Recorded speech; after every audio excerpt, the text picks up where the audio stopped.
Hi everyone, वीरा classes में आप सभी का स्वागत है। तो आज की इस वीडियो में हम एसएससी सीजीएल टायर 1 जो कि 2021 का पेपर है, उसके हिस्ट्री के जितने भी क्वेश्चन हैं उनको हमने एक कंपाइल करके ये वीडियो स्टार्ट किया है। तो फर्स्ट इसका वीडियो हो चुका है, ठीक है। फर्स्ट पार्ट इसका ऑलरेडी हमने करवा दिया है।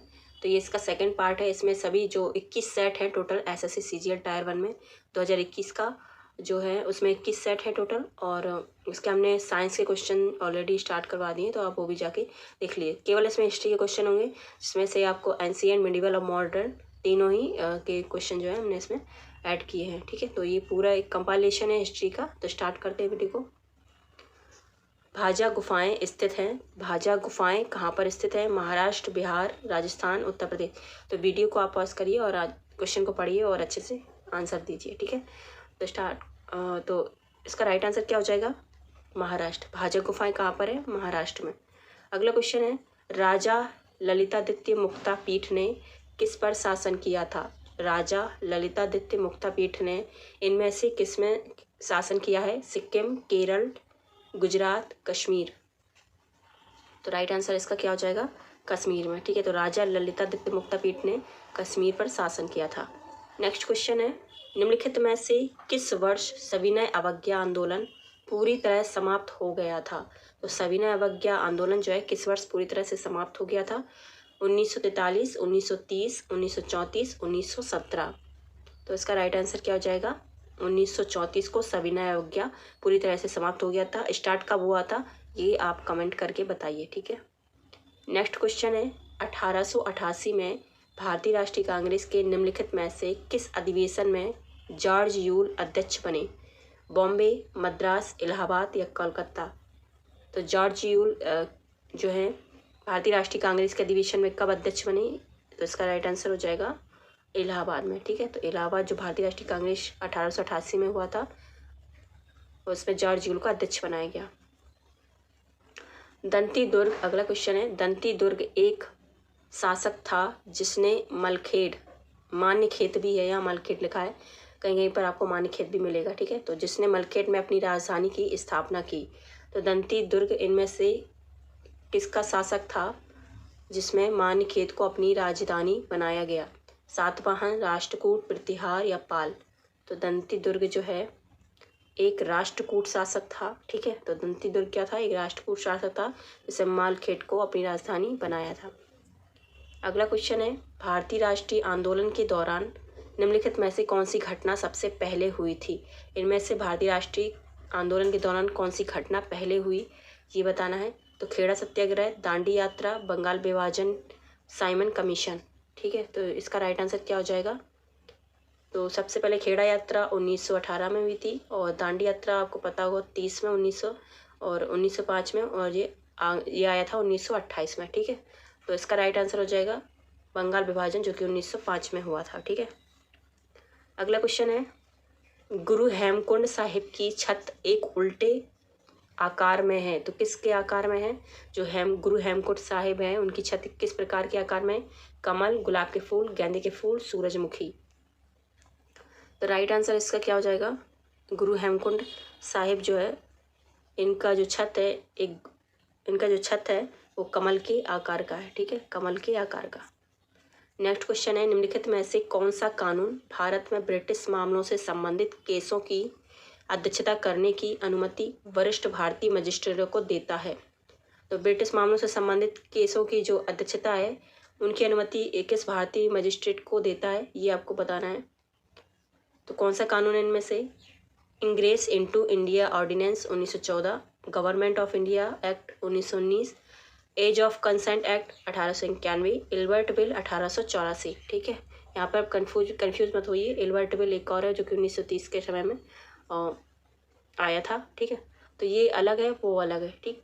तो इसका राइट आंसर क्या हो जाएगा? इल्बर्ट बिल, ठीक है, 1884, जिसमें भारतीय मजिस्ट्रेट को अनुमति दी गई थी, जो वरिष्ठ मजिस्ट्रेट हैं भारतीय, उनको अनुमति दी गई थी कि जो ब्रिटिश मामलों से संबंधित केस हैं उनकी अध्यक्षता कर सकते हैं। अगला क्वेश्चन है, निम्नलिखित में से किसने हर्षवर्धन को तब पराजित किया था जब उसने दक्कन में चालुक्य साम्राज्य पर आक्रमण किया था?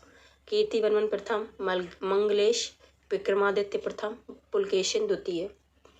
तो हर्षवर्धन को किसने पराजित किया था? जब उसने दक्कन में जो चालुक्य साम्राज्य है उस पर आक्रमण किया। तो इसमें राइट आंसर हो जाएगा पुलकेशिन द्वितीय। ठीक है, तो पुलकेशिन द्वितीय ने हर्षवर्धन को पराजित किया था जब हर्षवर्धन ने चालुक्य साम्राज्य पर आक्रमण किया था। अगला क्वेश्चन है, भारतीय राष्ट्रीय कांग्रेस के कराची अधिवेशन में निम्नलिखित में से किस वर्ष स्वतंत्र भारत के संविधान की रूपाकार पर विचार किया गया? तो ये बहुत क्वेश्चन पूछा जाता है, कराची का और लाहौर का, ये दोनों काफ़ी पूछे जाते हैं। ठीक है, तो इसका राइट आंसर क्या हो जाएगा? 1945, 1946, 1931, 1928। सबसे पहले अगर आपने चैनल को सब्सक्राइब नहीं किया है तो सब्सक्राइब कर लीजिए और लाइक ज़रूर कीजिए अगर आपको वीडियो अच्छा लग रहा हो तो। ठीक है, तो इसका राइट आंसर क्या हो जाएगा कि कराची अधिवेशन में किस वर्ष स्वतंत्र भारत के संविधान की रूपाकार पर विचार किया गया था? तो इसका राइट आंसर हो जाएगा 1928 में। ठीक है, 1928 में। नेक्स्ट क्वेश्चन है, निम्नलिखित स्वतंत्रता सेनानियों में से किसने भारत छोड़ो आंदोलन के दौरान मुंबई के गोवालियर टैंक मैदान में भारतीय ध्वज फहराया था? अरुणा आसफ अली, मंतगिनी हाजरा, सरोजनी नायडू, तारा रानी श्रीवास्तव। तो जो मुंबई के ग्वालियर टैंक मैदान है वहाँ पर भारतीय ध्वज किसने फहराया था भारत छोड़ो आंदोलन के दौरान? अरुणा आसफ अली ने। ठीक है, अरुणा आसफ अली ने। नेक्स्ट क्वेश्चन है, नालंदा और विक्रमशिला विश्वविद्यालयों की स्थापना किस राजवंश के शासनकाल में हुई? प्रतिहार, पाल, सेन या राष्ट्रकूट? और किसने की कमेंट करके बताएं। ठीक है, किस राजवंश में? ये तो हो गया पाल वंश। तो किसने की नालंदा और विक्रमशिला विश्वविद्यालय की स्थापना? कमेंट करके बताएं। ये क्वेश्चन हमने ऑलरेडी आगे जो वीडियो है उनमें बताया है। नेक्स्ट क्वेश्चन है, 21 अक्टूबर 1943 को सुभाष चंद्र बोस ने डैश में स्वतंत्र भारत की अनंतिम सरकार के गठन की घोषणा की। तो सुभाष चंद्र बोस ने कहाँ पर स्वतंत्र भारत की अंतिम सरकार के गठन की घोषणा की? सिंगापुर, जर्मनी, रूस, जापान। 21 अक्टूबर 1943 को सुभाष चंद्र बोस ने कहाँ पर स्वतंत्र भारत की अंतिम सरकार गठन की घोषणा की थी? सिंगापुर में। ठीक है, सिंगापुर में इसका राइट आंसर है। अगला क्वेश्चन है, निम्नलिखित में से किस भारतीय राज्य में आपको तिब्बती बौद्ध स्वर्ण मंदिर मिलेगा? जो तिब्बती बौद्ध स्वर्ण मंदिर है वो इनमें से किस राज्य में मिलेगा? सिक्किम, तमिलनाडु, हिमाचल प्रदेश और कर्नाटक। तो राइट आंसर हो जाएगा कर्नाटक। ठीक है, कर्नाटक।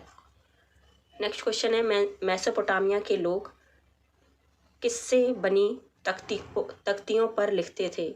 मेसोपोटामिया के लोग इनमें से किससे बनी तख्तियों पर लिखते थे? ठीक है, बालू पत्थर, बलुआ पत्थर, चूना पत्थर, स्लेट, चिकनी मिट्टी।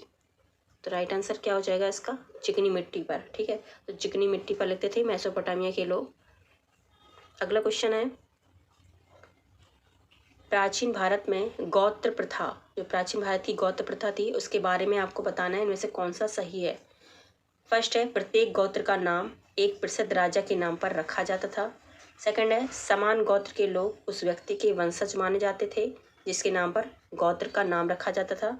थर्ड है, पुरुष और महिलाओं से समान गोत्र में विवाह करने की अपेक्षा की जाती थी। फोर्थ है, महिलाओं ने शादी के बाद अपने पिता के गोत्र को बरकरार रखा। तो इनमें से कौन सा कथन सही है? सेकंड इसका सही है, जो समान गोत्र के लोग हैं उस व्यक्ति के वंशज माने जाते थे जिसके नाम पर गोत्र का नाम रखा गया था। ठीक है, ये बी जो सेकंड है वो सही है। अगला क्वेश्चन है, राजा अजातशत्रु किसके वंश के शासक थे? राजा अजातशत्रु जो है किस वंश के शासक थे? मौर्य, शिशुनाग, हर्यंक, नंद। राजा अजातशत्रु किस वंश के शासक थे? तो राइट आंसर इसका हो जाएगा हर्यक वंश के। ठीक है, हर्यक वंश के। अगला क्वेश्चन है, 1932 का पूना पैक्ट महात्मा गांधी और किसके बीच एक समझौता था? 1932 में हुआ था पूना पैक्ट, जो कि महात्मा गांधी और किसके बीच समझौता था? Bal Gangadhar Tilak, lord Irwin, Aurobindo Ghosh, B.R.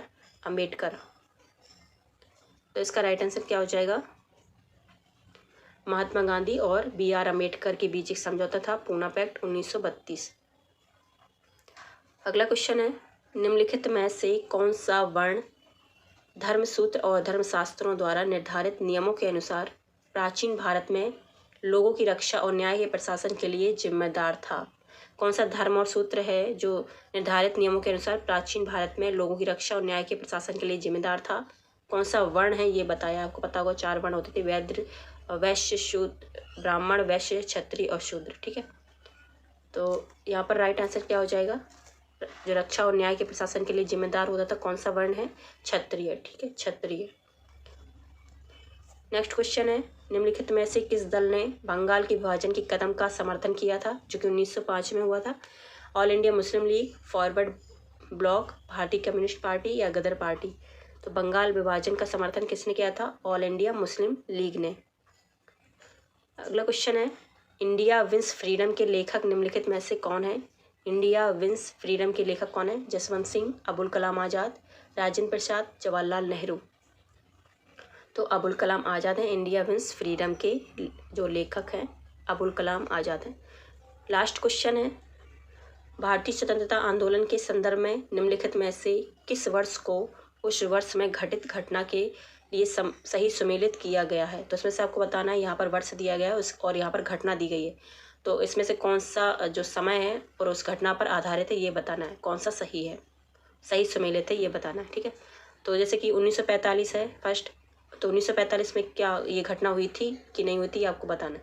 Akhil Bharatiya Congress committee ने बॉम्बे में बैठक की और भारत छोड़ो प्रस्ताव की पुष्टि की। सेकंड है 1915 में महात्मा गांधी दक्षिण अफ्रीका से लौटे। थर्ड है 1936 प्रथम गोलमेज सम्मेलन हुआ। 1944 में द्वितीय विश्व युद्ध में ब्रिटिश युद्ध के प्रयासों में भारतीय सहयोग प्राप्त करने के लिए ब्रिटिश सरकार द्वारा क्रिप्स मिशन को भारत भेजा गया था। तो इसका राइट आंसर क्या हो जाएगा, कौन सा सही सुमेलित है आपको बताना था।